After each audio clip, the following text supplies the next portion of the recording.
My dear students, welcome to my YouTube channel ঘরে ঘরে English. যারা নতুন আমার চ্যানেল দেখছো তোমরা নিশ্চয়ই সাবস্ক্রাইব করবে। তোমাদেরকে আগাম আমার কৃতজ্ঞতা এবং ধন্যবাদ জানাচ্ছি। চলো আজকে আমরা শিখে নিই কী করে ইম্পেরেটিভ সেন্টেন্সকে ইন্টারোগেটিভ সেন্টেন্সে ট্রান্সফর্ম করতে হয়। এই যে আজকের ট্রান্সফরমেশনটা আমি শেখাবো, খুব সহজেই তোমরা শিখে যাবে। তার আগে দেখো ইম্পেরেটিভ সেন্টেন্স কাকে বলে। সেন্টেন্সকে তো আইডেন্টিফাই করতে হবে। যে বাক্যের মাধ্যমে আদেশ, উপদেশ বা অনুরোধ বোঝায় সেগুলোকেই বলে ইম্পেরেটিভ সেন্টেন্স। তাহলে সেন্টেন্সের গঠন প্রকৃতি মানে স্ট্রাকচারটাকে দেখে তো আইডেন্টিফাই করতে হবে যেটা ইম্পেরেটিভ সেন্টেন্স। কিভাবে বুঝবে? শুরুতেই মানে বাক্যের শুরুতেই ইউ উজ্জ থাকবে। আমি বুঝতে পারবো, আমি অনুমান করতে পারবো ওখানে ইউ আছে, কিন্তু এই ইউটা লেখা থাকবে না, উল্লেখ থাকবে না। এবং বাক্যটি শুরু হবে ভার্ব দিয়ে, এবং সেই ভার্বটা অবশ্যই প্রেজেন্ট ফর্ম হবে, এবং বাক্যটি ফুল স্টপ দিয়ে শেষ হবে। দেখো এখানে আমি লিখেছি, এই যে লাল কালিতে লেখা রয়েছে ইউটা কিন্তু লেখা থাকবে না, বাট আমি বুঝতে পারবো ইমপ্লিসিট সাবজেক্ট, উজ্জ কর্তা। ঠিক আছে, এই যে আমি বলেছি না ইউটা উজ্জ থাকবে, অর্থাৎ লেখা থাকবে না, কিন্তু আমি আইডিয়া করতে পারবো, বুঝতে পারবো ওখানে ইউটাই আছে। সেই জন্য ইউটাকে দেখো আমি কেটে দিয়েছি, কিন্তু আমি রিয়েলাইজ করব যেখানে ইউ আছে। তারপরে ভার্বের প্রেজেন্ট ফর্ম থাকবে, তারপরে আরও কিছু থাকবে, আর লাস্টে অবশ্যই কী থাকবে? Full stop. এইভাবেই চিনে নিতে হয় ইম্পারেটিভ সেন্টেন্স। যেমন আমি একটা ইম্পারেটিভ সেন্টেন্স তোমার এখানে লিখছি, দেখো ওপেন দ্য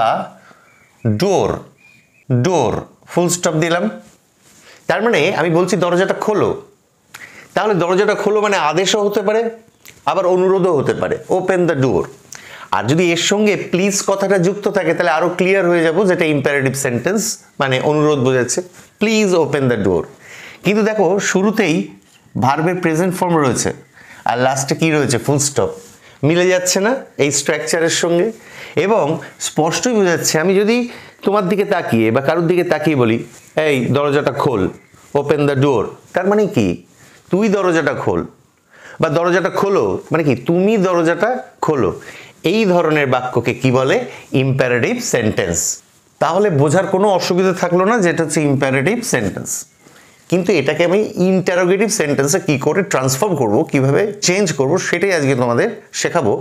এবং তুমি জানো যে ইন্টারোগেটিভ মানে কোশ্চেন করতে গেলে একটা সাবজেক্ট লাগবে, যার আগে আমাকে একটা অক্সিলারি ভার্ব বসাতে হবে, তবে পরে কোশ্চেনটা হবে। এবং সবসময় আমি যে ইউটা উজ্জ রয়েছে, এই যে ইউটা এখানে নেই কিন্তু আমি রিয়ালাইজ করছি যে ইউ আছে, ইন্টারোগেটিভ পড়ার সময় সেই ইউটা কিন্তু আমার একটা মূল অস্ত্র, অর্থাৎ সেই ইউটাকে কিন্তু আমি নেব, তবে পরে কিন্তু আমার ইন্টারোগেটিভ সেন্টেন্সটা হবে। তাহলে চলো দেখে নিই কী করে এটাকে আমি ইন্টারোগেটিভে চেঞ্জ করব। কি করব? আমি কাউকে বলছি দরজাটা খুলতে, তখন আমি উত্তরটা লিখব, এইভাবে লিখব। প্রথমেই আমি একটা উইল বসাবো, উইল বসিয়ে দিলাম। তারপরে ওই যে বললাম যে ইউটা নেই, ওই ইউটাকে কাজে লাগাবো। তাহলে কি লিখবো? Will you. এবার একটা কথা এখানে আমি ইউজ করব, please. Will you please open the door. Will you please open the door বলে এখানে আমি কি দেব? কোশ্চেন মার্ক দেব। তাহলে এই বাক্যটা কিন্তু আমার ইন্টারোগেটিভ হয়ে গেল। তাহলে অবশ্যই তুমি খেয়াল রাখবে কোশ্চেন মার্কটা কিন্তু অবশ্যই দেবে। আর এই যে ইউ যেটা উজ্জ আছে তাকে আমি কাজে লাগালাম, আর তার আগে কি দিলাম? উইল। তাহলে will you please open the door, আমি এই প্লিজ কথাটাকে এখানে বসালাম আরো ক্লিয়ারভাবে বোঝানোর জন্য যে এটা অ্যাকচুয়ালি কাউকে অনুরোধ করা হচ্ছে দরজাটা। চলো আরো কয়েকটা উদাহরণ আমরা এবার দেখে নিই। দেখো লেখা রয়েছে প্লিজ কিপ কোয়াইট। এটা ভার্বের কি? Present form. আর দেখো এখানে লাস্টে কি আছে? Full stop. মিলে যাচ্ছে ভার্বের প্রেজেন্ট ফর্ম, ফুল স্টপ, কিন্তু সামনে কিন্তু ইউটার উল্লেখ নেই, কিন্তু আমি বুঝতেই পারছি যে এখানে ইউ আছে। তুই বলি স্যার সামনে তো ভার্বের প্রেজেন্ট ফর্ম থাকার কথা, এই প্লিজটা রয়েছে যে, এই প্লিজটা তো কোনো ম্যাটার করে না, এটা তো কোনো সাবজেক্ট না। কিপ কোয়াইট প্লিজটা পিছনেও থাকতে পারে। সুতরাং এই প্লিজটা নিয়ে তুমি কিছু চিন্তা করো না, বরং প্লিজটা আছে মানে আরো ক্লিয়ার বোঝা যাচ্ছে যে এখানে কি করা হচ্ছে? অনুরোধ করা হচ্ছে। কিন্তু বেসিক্যালি ভার্বের প্রেজেন্ট ফর্ম দিয়েই বাক্যটা কি শুরু হচ্ছে, আর সামনের ইউটা কিন্তু নেই। তাহলে এটারও এবার আমি কি করব? ইন্টারোগেটিভ করব। আর ইন্টারোগেটিভ যদি এরকম পরীক্ষায় পড়ে ইম্পারেটিভ থেকে ইন্টারোগেটিভ করো, তাহলে তো একটা সাবজেক্ট লাগবে যার আগে আমাকে অক্সিলারি ভার্বকে বসাতে হবে। সেই সাবজেক্টটা যে এখানে অবহেলিত, যার এখানে উল্লেখ নেই, তাকে কিন্তু আমি কাজে লাগিয়েই কি করব, ইন্টারোগেটিভ করব। তাহলে চলো আমরা ইন্টারোগেটিভটা দেখে নেই। আমি শুরুতে ঠিক উইল দেব, ঠিক আগের মতোই উইল দিলাম। তারপরে আমি সেই ইউটাকে আনবো, সাবজেক্ট। দেখো ইউটা আনলাম, এই ইউটাকে, এই সাবজেক্টটাকে আনলাম ইউ, আর তার আগে উইলটা দিলাম। ব্যাস এই জায়গাটাই তো জাদু হয়ে গেল, এই জায়গাটাই তো ম্যাজিক হলো। তাহলে লাস্টে কি হবে, জিজ্ঞাসা চিহ্ন আমি আনতে পারবো, আর জিজ্ঞাসা চিহ্ন আনলেই সেটা কি হবে, ইন্টারোগেটিভ। তাহলে উইল ইউ, এবার প্লিজটা এখানে দিয়ে দেবো, প্লিজ, উইল ইউ প্লিজ। এবার আমি যেটা দিয়ে দেবো কিপ কোয়াইট। তাহলে কিন্তু কোশ্চেন মার্কটা দিতে কিন্তু হলো না, তাহলে তীরে এসে তরি ডুববে। তাহলে আমরা এই ইম্পারেটিভ থেকে ইন্টারোগেটিভ করার ক্ষেত্রে যে ইউটা এখানে উজ্জ্ব থাকছে, অর্থাৎ উল্লেখ নেই অথচ আমাকে বুঝে নিতে হচ্ছে, যেটা এখানে লেখা থাকছে না, তাকে কিন্তু আমার এখানে ইউজ করতেই হচ্ছে। এবং তার আগে একটা উইল বসাচ্ছি যাতে কিনা ইন্টারোগেটিভটা হয়, কারণ সাবজেক্টের আগে আমাকে একটা অক্সিলারি ভার্ব দিতেই হবে if I want to make a question. এইভাবে আমি কি করলাম, ইম্পারেটিভ প্লিজ কিপ কোয়াইটকে করে দিলাম will you please keep quiet. দুটোর মানে কিন্তু একই থাকছে, প্লিজ চুপ করো, তুমি কি প্লিজ চুপ করবে, একদম মানেটা কিন্তু সেম থাকছে। চলো আর একটা দুটো উদাহরণ দেখে নিই, একদম ক্লিয়ার হয়ে যাবে তোমাদের। দেখো আরো একটা ইম্পারেটিভ সেন্টেন্স দিয়েছি, please listen to the music. এটা ভার্বের প্রেজেন্ট ফর্ম, অর্থাৎ আমি কাউকে উদ্দেশ্য করেই বলছি প্লিজ তুমি মিউজিকটা শোনো। ইন্টারোগেটিভ, আবারও সেই ইউটাকে কিন্তু আনবো, ইউটাকে আনবো এবং তার আগে একটা উইল দেব।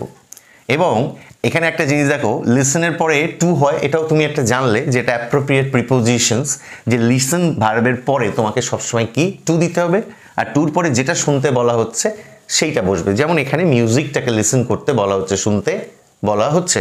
তাহলে please listen to the music, এইটার ইন্টারোগেটিভ আমি জানি তোমরা পারবে, বুঝে তো গিয়েছো এতক্ষণ, তবু আমি লিখে দিচ্ছি।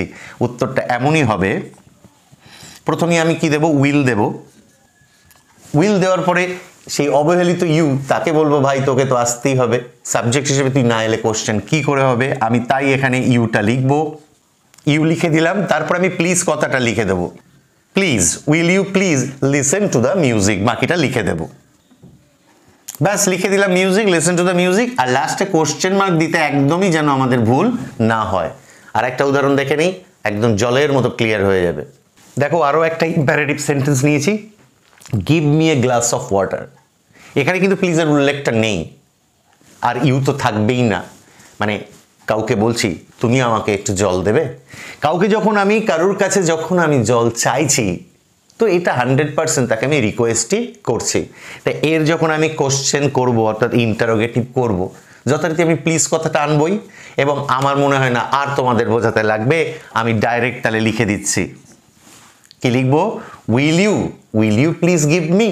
অর্থাৎ বারবারই আমরা দেখতে পাচ্ছি ইম্পারেটিভের ইন্টারোগেটিভ করার সময় উইল অক্সিলারি ভার্বটা ইউজ করছি, আর ইউটাকে কিন্তু আমি নিয়ে আসছি, যে ইউকে এখানে উজ্জ্ব রাখা হয়েছে তাকে কিন্তু আমি গুরুত্ব দিয়ে, ইম্পর্টেন্স দিয়ে তাকে আনছি।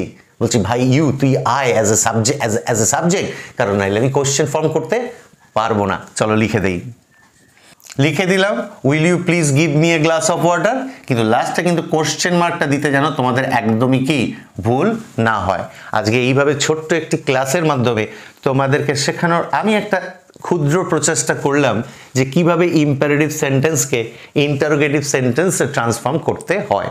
আর ট্রান্সফরমেশনের মানে কি জানো, দুটো বাক্যের মিনিংটাকে কিন্তু সেম রেখে দিতে হবে, এবং দুটোর মানে কিন্তু একই। মানে এই ইম্পারেটিভ বা ইন্টারোগেটিভ যেভাবেই তুমি কাউকে বলো না কেন, সে তোমার জন্য এক গ্লাস জল এনে দেবে। যেমন তোমরাও আমার চ্যানেলে নতুন ভিজিট করলে অবশ্যই সাবস্ক্রাইব করবে, আর সাবস্ক্রাইব করলে আমার বিশ্বাস তোমরা সাবস্ক্রাইব করবে এবং বেল আইকনটাকে হিট করবে। আর তার জন্য তোমাদেরকে আগাম আমার ধন্যবাদ, কৃতজ্ঞতা। দেখতে থাকো আমার চ্যানেল, খুব শীঘ্রই আবার একটি ভিডিও নিয়ে চলে আসবো। ততক্ষণ খুব ভালো থেকো, enjoy your life and please concentrate and focus on your studies. Bye, টাটা, আলবিদা।